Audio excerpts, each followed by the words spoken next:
Person के pronoun and second person के pronoun. Okay, यहाँ तक अपनी बात हुई थी। First person pronoun change according to the subject of R V and second person according to the object of R V. यहाँ तक बात हुई अपनी। इसके आगे अब हम स्टडी करते हैं। चलिए,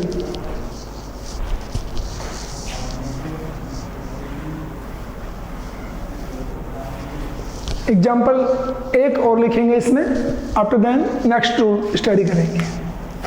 इसका एग्जाम्पल लिखिए आप।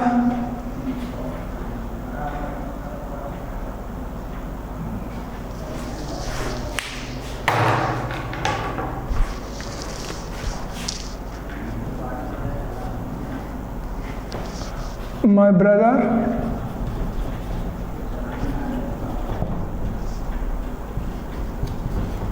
said to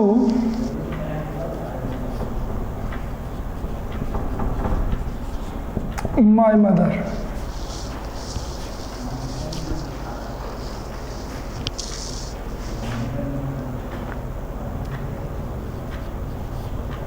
My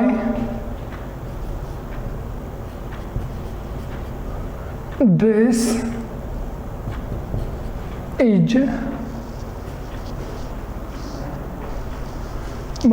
is in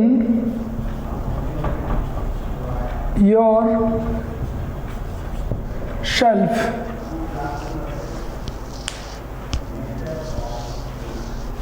shelf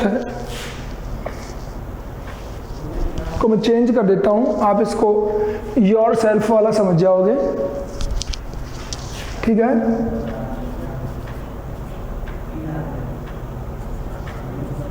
cupboard कर लो इसमें।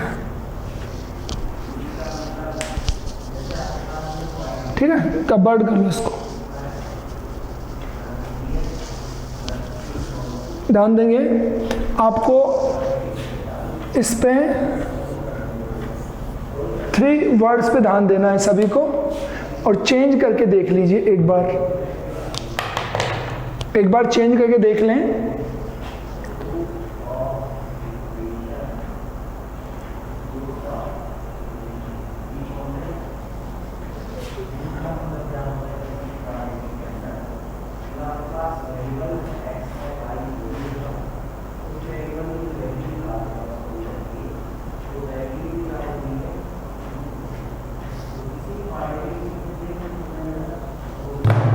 हो गया, बनाया सभी ने?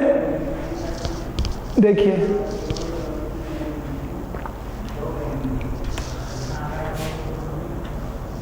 शेड टू टोल्ड में बदल गया। Okay, after then my first person according to subject. यहाँ पे 2 बातें आप हमेशा ध्यान देंगे। एक तो माई पर्सन कौन सा है? फर्स्ट पर्सन का माई क्या है? पजेसिव। ये 2 बातें आप लेके वहाँ जाएंगे। फर्स्ट पर्सन पजेसिव, तो सब्जेक्ट इसका पजेसिव लिखना है। माई ब्रदर का पजेसिव क्या बनेगा? माई ब्रदर नाउन है, और माई ब्रदर सिंगुलर नंबर है, तो इसका प्रोनाउन हो गया ही और पजेसिव हो गया हिज। ठीक है, ऐसे ही एज का हो गया tense was. Your, again your second person possessive. कौन सा पर्सन है? सेकंड पर्सन पजेसिव है योर। तो हम जाएंगे माई मदर के पास।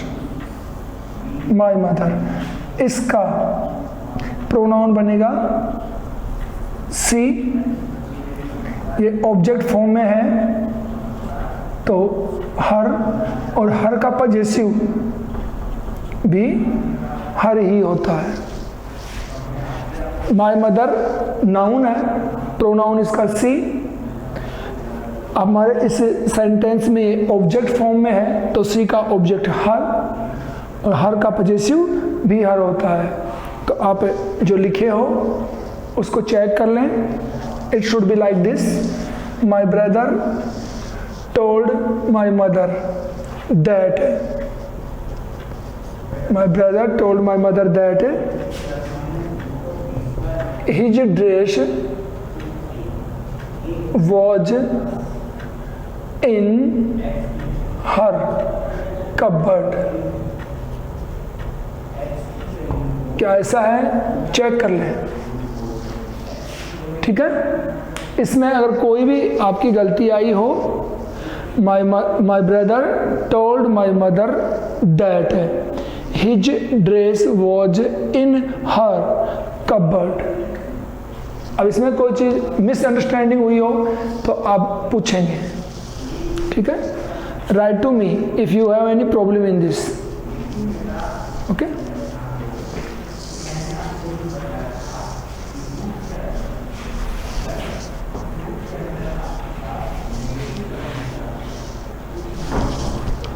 चलिए,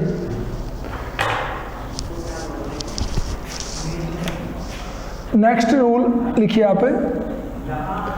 नंबर कौन सा होगा? Rule number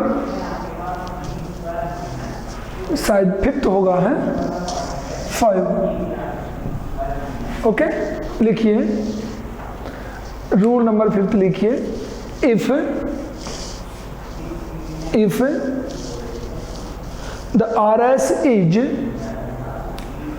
if the RS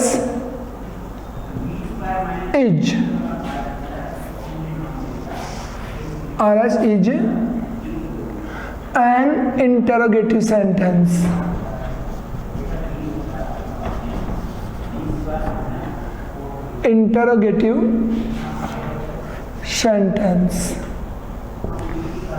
if the RS is an interrogative sentence starting with helping verb. Interrogative sentence starting with helping verb. Starting with helping verb.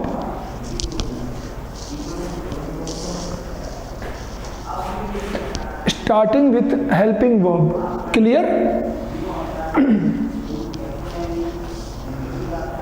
Then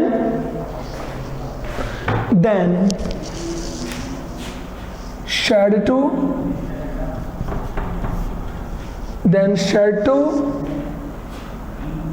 changed in asked. Should to changed in asked.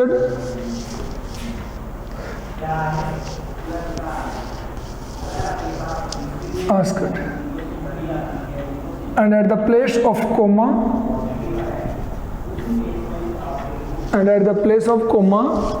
we add if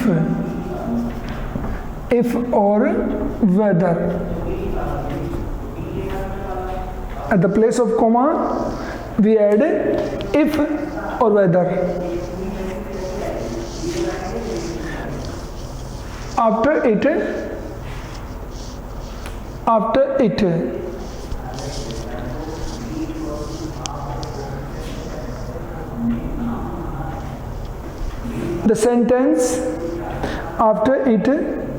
the sentence becomes simple. The sentence becomes simple. After it the sentence becomes simple. यानी if या weather जोड़ने के बाद sentence simple हो जाता है, फिर वो इंटरोगेटिव नहीं रहता है। ओके, मैं पूरी बात को फिर से रिपीट करता हूँ, जो आपने लिखा है उसको फिक्स करें। If RS is an interrogative sentence, reported speech का सेंटेंस इंटरोगेटिव हो तो शैड टू चेंज होता है आस्क्ड में, कोमा रिमूव करके इफ या वेदर ऐड करते हैं। आफ्टर देन जो इंटरोगेटिव सेंटेंस है उसको सिंपल सेंटेंस में चेंज कर देते हैं। देखिए एग्जाम्पल चेक करिए।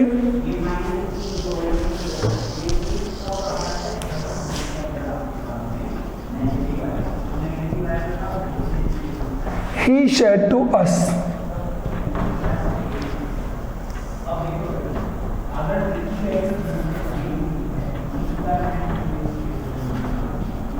Do you know my address, do you know my address. पहले सभी लोग देख लेंगे एक बार। इंटरोगेटिव मार्क है तो ये हमारा सेंटेंस हो गया इंटरोगेटिव। और स्टार्टिंग किससे है? Do, helping verbs. ओके, तो शेड टू,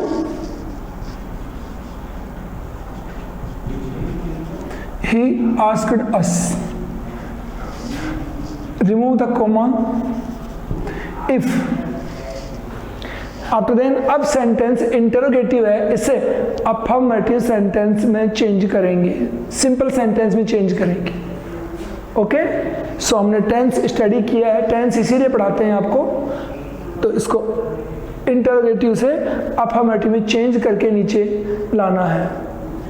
इसका टेंस प्रेजेंट इंडेफिनेट है, पास्ट इंडेफिनेट अफर्मेटिव करते हुए इसको नीचे लाना है आपको। ओके, देखिए, in affirmative we no helping verb not used. Affirmative में हेल्पिंग वर्ब यूज नहीं होती है, तो डू रिमूव हो गया। यू को चेंज करिए according to us. We, you हमारा सब्जेक्ट फॉर्म में है।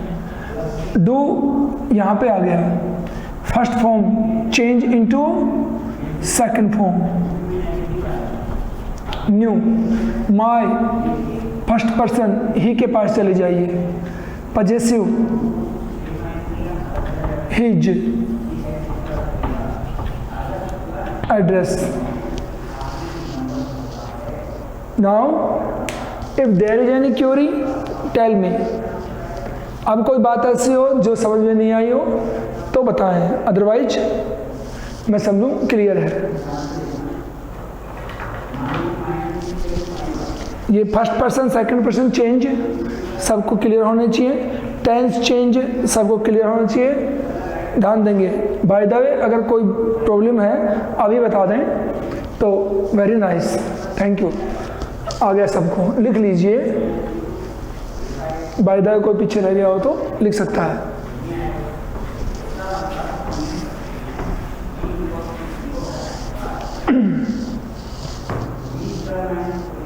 ओके, बताने का क्या आपको, इस पे ज़्यादा टाइम ना लगाते हुए मैं आपको जो क्रिटिकल बातें हैं वो बता देता हूँ। उसमें हम इंटरोगेटिव में जब चेंज करते हैं हेल्पिंग वर्ब से स्टार्ट होने वाले को, तो इफ़ या वेदर ऐड करते हैं। तो इफ़ तो हम ऐड करते हैं, ये तो सबको आता है, बट कोई क्वेश्चन नहीं करता sir where we use whether या कैन वी यूज इफ और whether, there is no any difference between them. ये चीज़ कोई नहीं पूछता है कि इफ और वेदर में से किसी को भी हम यूज कर सकते हैं क्या, या फिर कोई ऐसी चीज़ है जो दोनों में डिफरेंस करती है। ये बात बच्चे ना तो पूछते हैं ना हम टीचर्स आपको बताते हैं। बट अब क्लासें इतनी शानदार चल रही हैं and we have I think plenty of time, इसलिए मैं कोई भी चीज़ को अनक्लियर नहीं छोड़ना चाहता, क्लियर करूँगा आपके सामने। ओके, तो वेदर कहाँ यूज करते हैं वो बताते हैं आपको।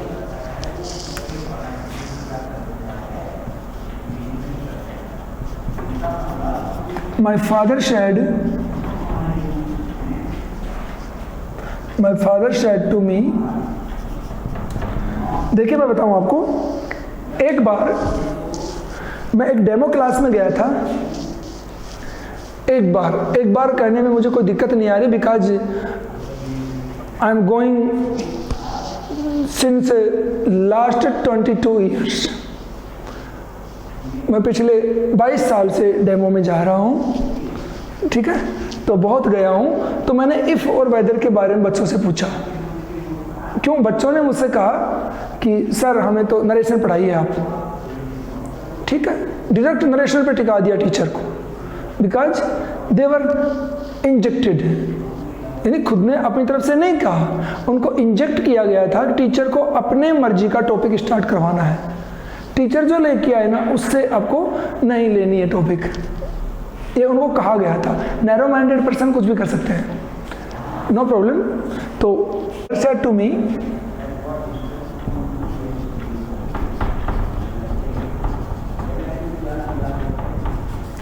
Are you coming with me, are you coming with me और नॉट। देखिए, are you coming with me और नॉट। कई बार होता है ऐसा, कहीं पार्टी में पापा जा रहे हो या कोई भी पार्टी में जा रहे हो, मम्मी जा रही हो कहीं पे, क्या तुम मेरे साथ चल रहे हो कि नहीं, कि नहीं, और बोल देते हैं हम लास्ट में। तो इसमें क्या हो गया, चॉइस। क्या हो गया इसमें, चॉइस हो गई है। और जहां पे चॉइस आ गई, we will use definitely whether, not if. ये ध्यान रखना। अगर फेयर इंट्रोगेटिव सेंटेंस है तो इफ यूज करिए, but if there is any choice तो डेफिनेटली यूज वेदर। ध्यान रखना इस बात का। इसलिए ये नहीं है कि वेदर कहाँ आएगा, इफ कहाँ पे आएगा ना, फिक्स नहीं है, इसीलिए डबल लिखा हुआ है। ओके, चलिए आगे। My father asked me, whether use करेंगे इसके अंदर। My father asked me whether, are को चेंज करिए यू। ओके, सिंपल करना है ना, तो ध्यान रखेंगे पहले यू को चेंज करेंगे। वेदर, वेदर आई वॉज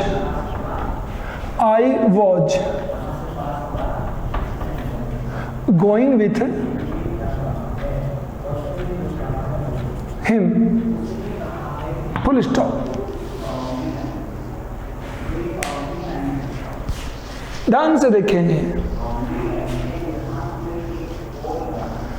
देखो अच्छी तरह से। ओके, अब आप कहेंगे सर कमिंग को गोइंग कर दिया, नहीं, बोल के देखिए, यूज करिए प्रैक्टिकली सेंटेंस को। ओके, पापा ने कहा तुम मेरे साथ चल रहे हो कि नहीं, आ रहे हो कि नहीं। अब हम कह रहे हैं इस बात को तो कि मैं उनके साथ जा रहा हूं कि नहीं, ये तो गोइंग, कमिंग गोइंग में चेंज हो जाएगा। और नॉट किस में गया, वेदर में गया। समझ में आया कुछ? अगर और नॉट को हम यूज कर लेंगे तो फिर वेदर का मीनिंग क्या है, फिर तो इफ ही लगा देते हम। तो ये बहुत बड़ा डिफरेंस है, बच्चों को हम क्लियर करते नहीं है क्योंकि माथा पची है, पिछले 10 मिनट हो गए हैं बातें करते हुए, इसलिए हम लोग निकल जाते हैं सीधे ही।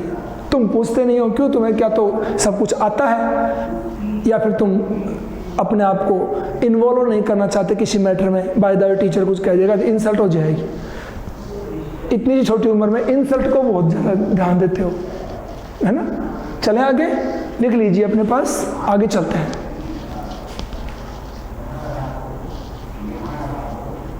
कंप्लीट, चलते हैं। My father said to me, क्या हो गया, my father asked me are you coming with me और नॉट, क्या तुम मेरे साथ आ रहे हो कि नहीं। तो my father asked me whether I was going with him, whether में और नॉट गायब हो गया। चलिए, सिर्फ इंटरोगेटिव में आपको ये बात समझाने की थी ओनली। एक सेंटेंस आपको डालूंगा जिसको आप लोग बनाएंगे और जितना हो सके शो कर देंगे मुझे।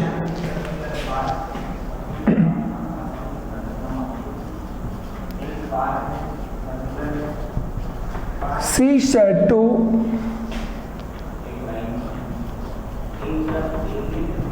Ram,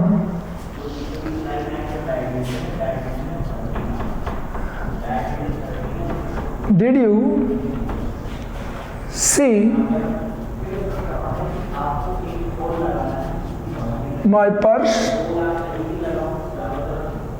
Did you see my purse?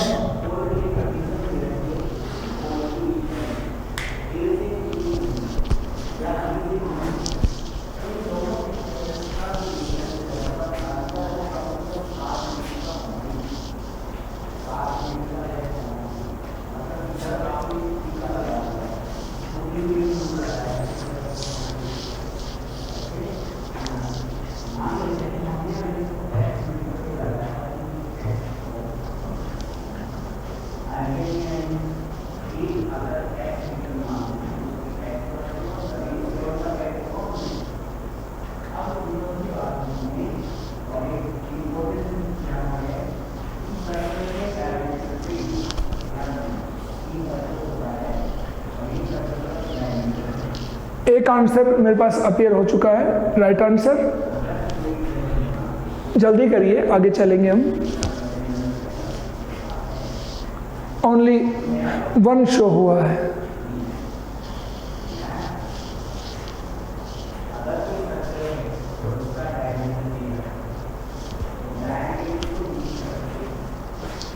चलिए, एक और आ जाएगा तो हम उसको आगे बढ़ा देंगे, चाहे सही आए चाहे गलत आए। ठीक है। अब आपको मैं बार बार अगर एग्जाम्पल दूंगा तो आप कहेंगे एक सर तो पढ़ाने कम लग गए और एग्जाम्पल ज़्यादा देने लग गए हैं, है ना। आपको बता दूं, माइंड की बात करूंगा आपसे। आप 11th स्टैंडर्ड में हो, अकॉर्डिंग टू मी आप बहुत अच्छे स्टैंडर्ड में हो। कल आपको 8th स्टैंडर्ड की बात बता दूं, 8th वाले, हाँ, दोनों आंसर सही हो गए हैं। मिटा देता हूँ इसको। गुड। चलिए, 8th स्टैंडर्ड की बताऊंगा आपको। मैं वेट कर रहा हूँ।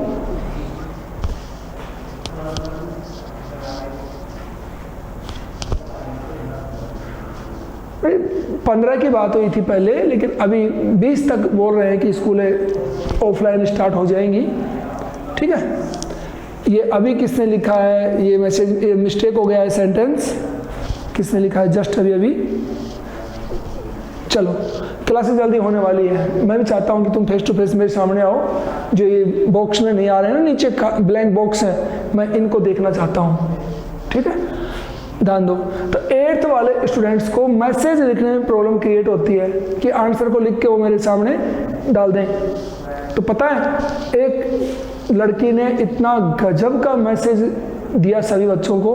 क्या किया उसने, आंसर बनाया और स्क्रीन के सामने, कैमरे के सामने अपनी नोटबुक को कर दिया।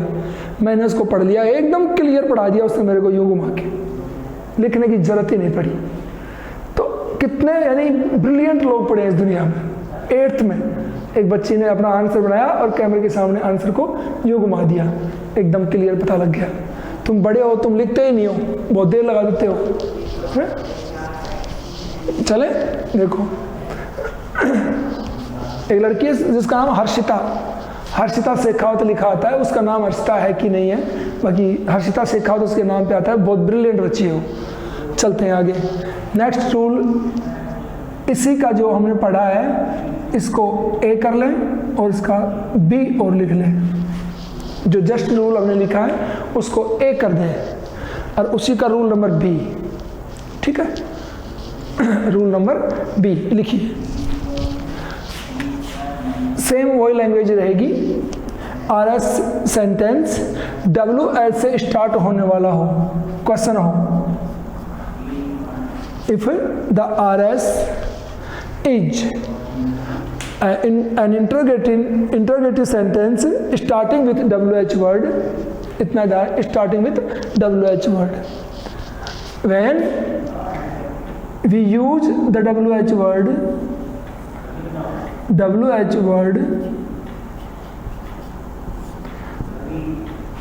at the place of comma,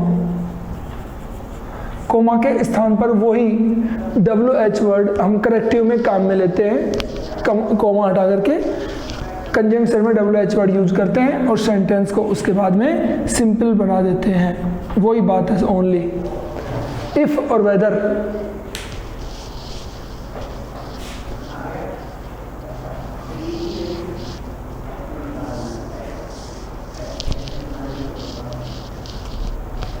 चलिए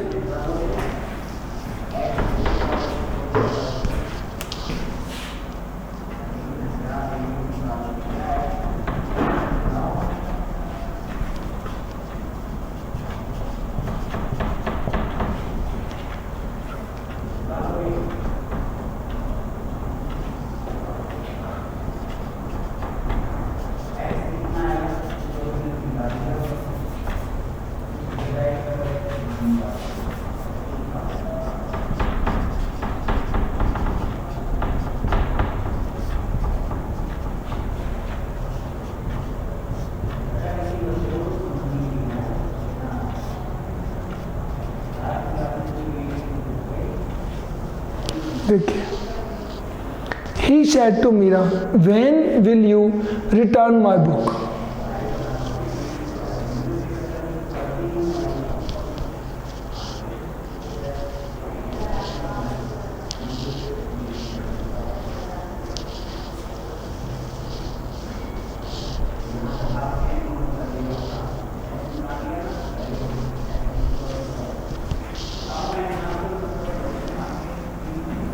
ठीक है, ध्यान देंगे।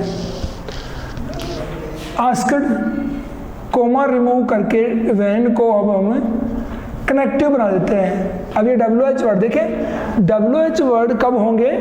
जब हेल्पिंग वर्ब उनके साथ में होगी। और जो ही कनेक्टिव बनाया, कनेक्टिव बनाते ही हेल्पिंग वर्ब नहीं, पहले यू चेंज होगा और ये विल बाद में चेंज होगा। अगर वेन के जस्ट बाद में आप विल को चेंज कर देंगे तो ये WH वर्ड ही रह जाएगा, सिंपल सेंटेंस नहीं बनेगा। इसे हमें कनेक्टिव बनाना है, कनेक्टिव, दो वाक्यों को जोड़ने वाला। वेरी नाइस, कौशिक यूज कर रहा है जो ट्रिक बताई आपको है, वेरी गुड। चलिए, व्हेन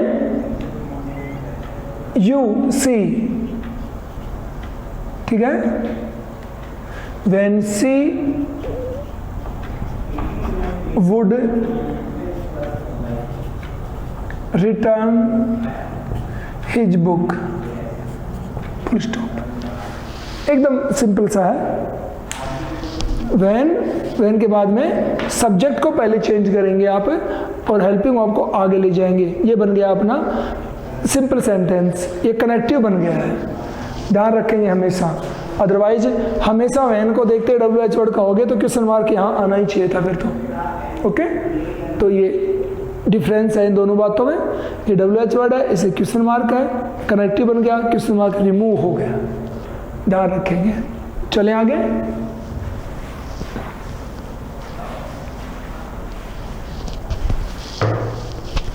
आगे चलते हैं।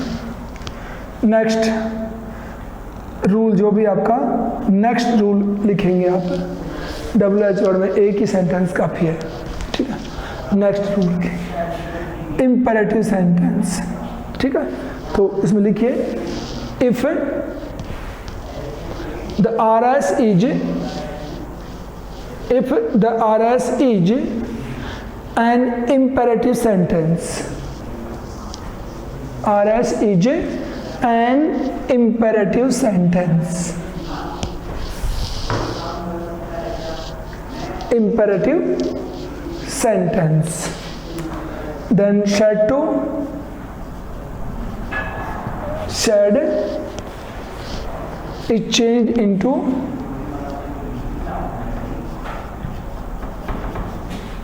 ordered,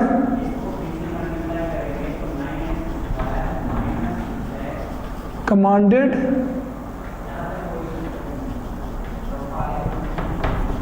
advised,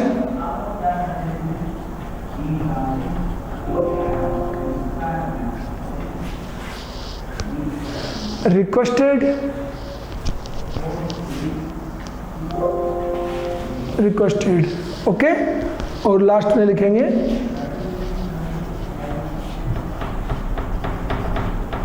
फॉरवर्ड को अलग से लिखेंगे।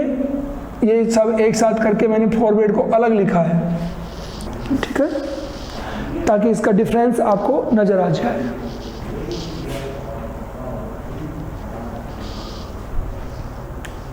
Okay, as conjunction, as conjunction use to, use to,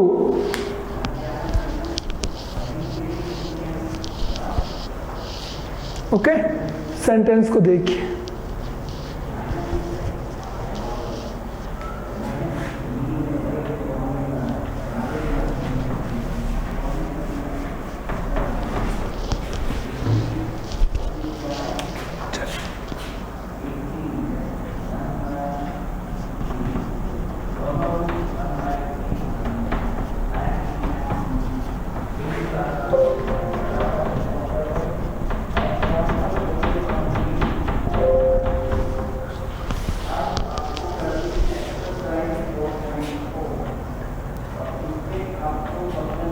the teacher said to the students,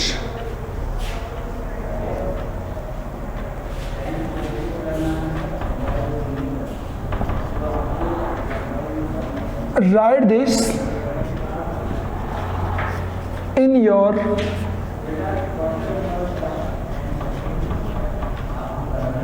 notebook. Write this in your notebook.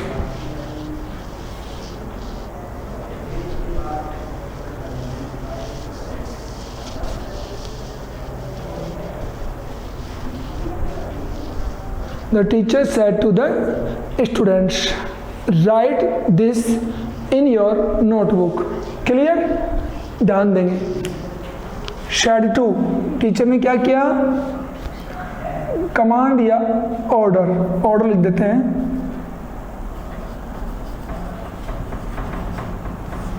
The teacher ordered the students to, comma remove करके, to right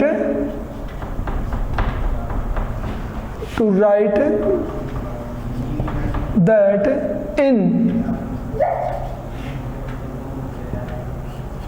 in their notebook.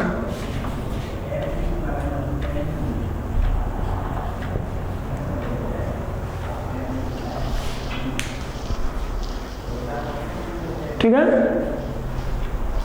The teacher said to the students, write this in your notebook. तो ये होगा write to write that in their notebook. Okay?